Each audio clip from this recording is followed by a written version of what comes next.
कर दिया और अंतिम चेतावनी भेजी, रानी को लौटा दो, अन्यथा युद्ध के लिए तैयार रहो। पर बगड़ावत वीर वचन और धर्म के पक्के थे।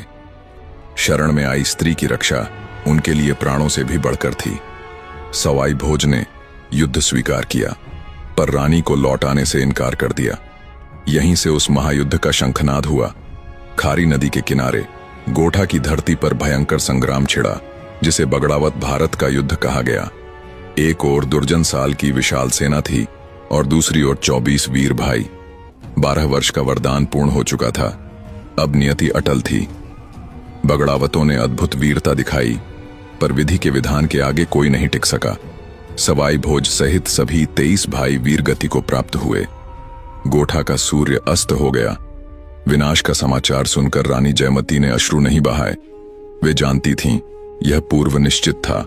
वे स्वयं एक दिव्य शक्ति का अवतार थीं, जो आर्षी के वरदान को पूर्ण करने आई थीं।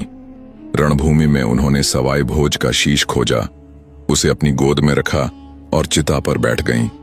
उन्होंने कहा, मेरा उद्देश्य पूर्ण हुआ, बगड़ावत अमर हो गए। दूसरी ओर वीर सवाई भोज जी की धर्मपत्नी माता साड़ू गर्भवती थीं। पति की वीर गति के बाद उन्होंने सती होने का निश्चय किया, पर उसी रात भगवान विष्णु ने स्वप्न में दर्शन देकर उन्हें रोक दिया। उन्होंने कहा, हे देवी, मैं तुम्हारी भक्ति से प्रसन्न हूं। मैं स्वयं तुम्हारी कोख में स्थित हूं, पर मेरा जन्म दिव्य रूप से होगा। माता साड़ू विष्णु भक्त थीं। इस स्वप्न से उन्हें धैर्य और विश्वास मिला। उधर राजा दुर्जनसाल को गुप्तचर से झात हुआ कि माता साड़ू की कोख में बगड़ावत वंश का उत्तराधिकारी पल रहा है। शत्रुओं के भय से माता साड़ू वह स्थान छोड़कर मालासिरी की पहाड़ियों में आ गईं। समय बीता। माघ शुक्ल सप्तमी संवत 968 का पावन दिन आया। माता साड़ू आराधना में लीन थीं। तभी प्रकृति ने अद्भुत दृश्य दिखाया। पर्वत की एक विशाल शिला गर्जना के साथ फट गई। उसमें से जलधारा फूटी और उसी जल में कमल के फूल पर विष्णु अंश एक दिव्य बालक के रूप में प्रकट हुए। न गर्भ पीड़ा, न सामान्य जन्म, यह स्वयंभू अवतार था।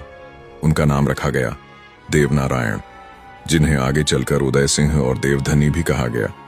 माता साड़ू ने उस दिव्य बालक को कमल से उठाकर अपनी गोद में ले लिया। इधर दुर्जनसाल अब भी माता और शिशु की खोज में था, ताकि बगड़ावत वंश का अंतिम दीपक भी बुझा सके। पुत्र की रक्षा हेतु माता साड़ू उन्हें लेकर अपने मायके देवास चली गईं। वहीं देवनारायण जी का बचपन बीता। युवावस्था में उन्होंने उज्जैन के समीप शिप्रा नदी तट स्थित